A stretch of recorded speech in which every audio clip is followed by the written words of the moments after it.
Қайырлы күн достар, мен бүгін сіздермен алмалы бәліштің рецептімен бөліскім келіп отыр. Видеоны соңына дейін көріп, каналға тіркелулеріңізді сұраймын.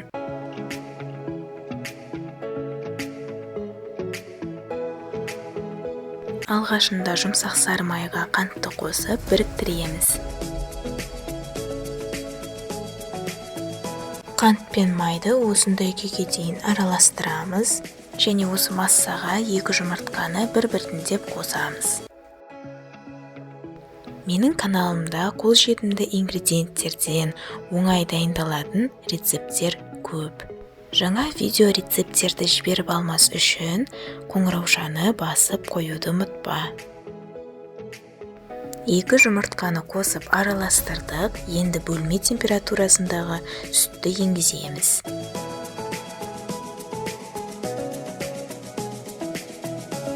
Ұнның үстіне 1 шай қасық қопсытқышты қосып араластырамыз және сұйық массамызға еліктен өткізіп, бөліктерге бөліп қосамыз.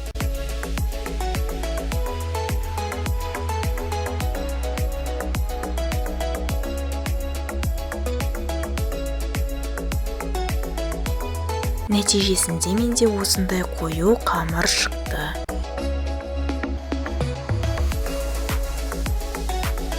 Қамырды диаметрі 22 см формаға саламыз және тегістеп шығамыз.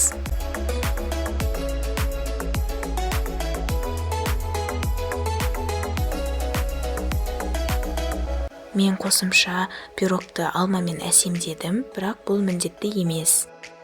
Енді осының барлығын 170 градусқа дейін қызып тұрған пешке 45 минут шамасында пісіріп аламыз. Матильда? Матильда?